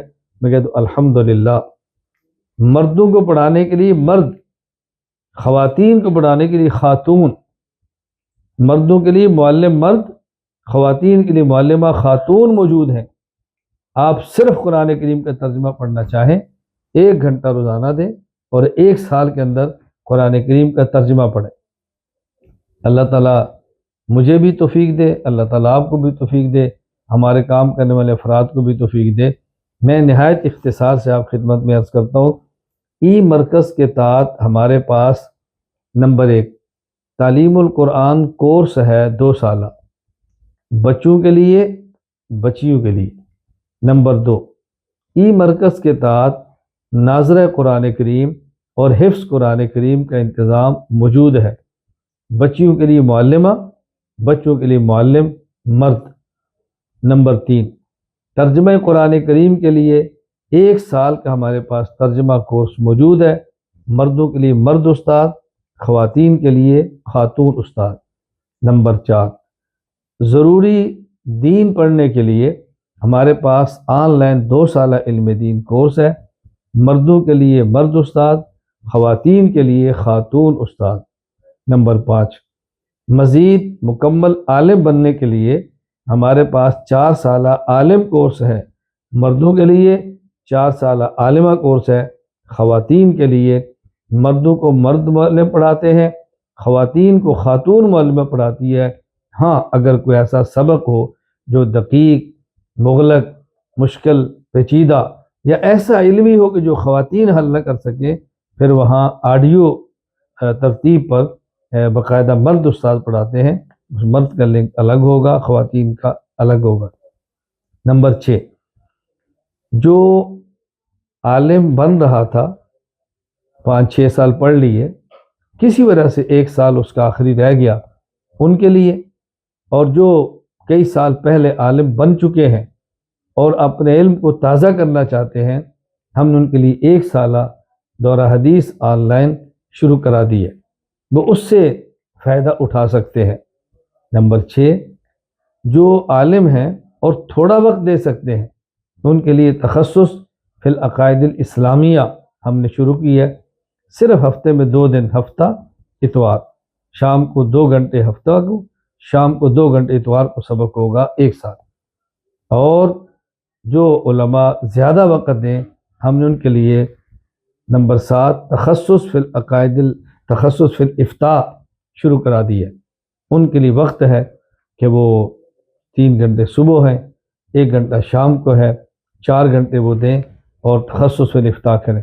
ہم نے الحمدللہ مردوں کے لیے، خواتین کے لیے، بچوں کے لیے، بچیوں کے لیے، علماء کے لیے، غیر علماء کے لیے، تاجر، ملازم، مزدور، ہر قسم کے فرد کے لیے کورسز تیار کیے ہیں، اور ہماری خواہش ہے کہ اللہ تعالیٰ اس کو اپنے کرم سے خیر کا ذریعہ بنائے، پورے عالم میں اس کو عام فرمائے، شرور سے اللہ ہماری حفاظت فرمائے، اور ہمیں اللہ خالص اپنی ذات کے لیے یہ کام کرنے کی توفیق عطا فرمائے۔ آج کے ہمارے سبق میں جو طلبہ اور طالبات شریک ہیں، میں ان سے گزارش کروں گا کہ 2 رکعت نفل باقاعدہ پڑھیں، جس میں اصال ثواب کی نیت ہو، کورس تیار کرنے والوں کے لیے، ای مرکز کے معاونین کے لیے، اساتذہ معلمات کے لیے، اور باقاعدہ حاجت کی نیت ہو، شکرانے کی نیت ہو۔ اللہ توفیق عطا فرمائے۔ اصول اور قواعد اور ضوابط کی پابندی کر کے آپ باقاعدہ سبق کو پڑھیں۔ اللہ تعالیٰ علم نافع، عمل صالح متقبل، رزق واسع طیب عطا فرمائے۔ انشاءاللہ ہماری آپ سے نشستیں ہوتی رہیں گی، چونکہ آج پہلی نشست ہے تو میں نے طویل اور مفصل گفتگو نہیں کی، بہت ساری باتیں چھوڑ دی ہیں، انشاءاللہ بعد میں آپ سے کریں گے۔ اللہ تعالیٰ مجھے اور آپ سب کو عمل کرنے کی توفیق عطا فرمائے۔ اللہ ہمیں اور ہماری نسلوں کو عافیت کے ساتھ دین کی مقبول خدمت کی توفیق عطا فرمائے۔ وآخر دعوانا ان الحمدللہ رب العالمین۔ السلام علیکم ورحمۃ اللہ وبرکاتہ۔